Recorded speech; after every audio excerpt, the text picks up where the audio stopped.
दिल्ली के आरकेपुरम इलाके से एक चौंका देने वाला वीडियो सामने आया। वहां अचानक से जमीन धंस गई, जिसके बाद वहां हड़कंप मच गया और अचानक ही जमीन धंसने लगी और देखते ही देखते वहां पर 10 फीट गहरा गड्ढा बन गया। यही नहीं, वहां पास में खड़ी 2 मोटरसाइकिल और एक कुत्ता उस गड्ढे में समा गए। गनीमत ये रही कि उस समय वहां पर कोई मौजूद नहीं था, नहीं तो उसकी जान आफत में आ सकती थी। घटना की जानकारी मिलते ही पुलिस, फायर ब्रिगेड की टीम और जल बोर्ड के अधिकारी मौके पर पहुंचे, जिसके बाद उस जगह की घेराबंदी कर आगे की कार्रवाई में टीमें जुट गई।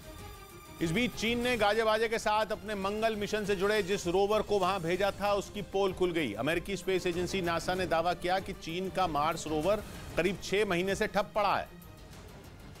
मतलब ये कि वो अपनी जगह से टस से मस तक नहीं हुआ है। ऐसे में वो मंगल पर रिसर्च क्या खाक करेगा। चीन का ये रोवर मई 2021 में मंगल पर लैंड हुआ था, लेकिन नासा ने पिछले साल 8 सितंबर से अभी 7 फरवरी तक जो तस्वीरें खींची उनमें चीन का रोवर नीले डॉट जैसा नजर आया। फोटो देखकर पता चला कि इतने महीनों में चीन का रोवर आगे ही नहीं बढ़ा है। ये रोवर सौर ऊर्जा से चलता है और मंगल पर ठंड की वजह से उसकी एनर्जी कम हो गई थी। दिसंबर में उसे फिर काम पर लगना था, लेकिन नासा ने दावा किया कि चीन के रोवर में कोई हरकत ही नहीं हो रही। अंतरिक्ष का बादशाह होने की होड़ में लगे चीन के लिए ये बहुत बड़ा झटका है, इसलिए अब उससे कुछ भी बोलते नहीं बन रहा। उधर मध्य प्रदेश के उज्जैन में कबड्डी मैच के समय जमकर बवाल हो गया। वहां 2 गुट आपस में ही भिड़ गए और जमकर मारपीट करने लगे। इस दौरान दोनों पक्षों में लात घूंसे चलने लगे।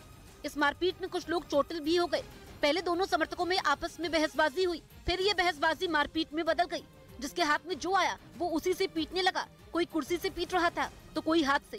वहां से जो तस्वीर सामने आई वो हैरान करने वाली थी। बड़ी संख्या में दोनों पक्ष के लोग मारपीट कर रहे थे, जिसके बाद पुलिस ने कई लोगों के खिलाफ केस दर्ज किया। बताया गया कि उज्जैन के बड़नगर में कबड्डी प्रतियोगिता का आयोजन किया गया था, लेकिन इस प्रतियोगिता में मामूली बात पर बवाल हो गया। इसके बाद वहां जमकर कुर्सियां चली। लोगों की मौजूदगी के बीच विवाद और हंगामा होने से अफरा तफरी मच गई। पुलिस ने मौके पर पहुंचकर दोनों पक्षों को अलग किया। उधर ऑस्ट्रेलिया के अखबार सिडनी मॉर्निंग हेरल्ड ने दावा किया कि ऑस्ट्रेलिया के खुफिया संगठन ASIO ने वहां एक बड़े रूसी जासूसी गिरोह का पर्दाफाश किया है। दावा है कि रूस का ये जासूसी गिरोह ऑस्ट्रेलिया में बीते 18 महीने से काम कर रहा था। मतलब ये कि करीब 1.5 साल से ऑस्ट्रेलिया में रूसी गिरोह पर जासूसी का आरोप लगा। इसका पर्दाफाश ऑस्ट्रेलिया के खुफिया संगठन ASIO ने किया। हालांकि ASIO के सेक्रेटरी जनरल ने जब इस बारे में बात की तो किसी देश का नाम नहीं लिया, लेकिन ये बताया कि एक बड़े जासूसी गिरोह का पता चला है जिसके काफी ज्यादा खतरनाक होने का दावा किया गया। उन्होंने ये जानकारी भी नहीं दी कि कितने लोग उस गिरोह का हिस्सा हैं। लेकिन इतना जरूर बताया कि वो लोग ऑस्ट्रेलिया की बेहद संवेदनशील जानकारियों को जुटाने के मिशन पर काम कर रहे थे और इसके लिए उन्हें अच्छी ट्रेनिंग दी गई थी।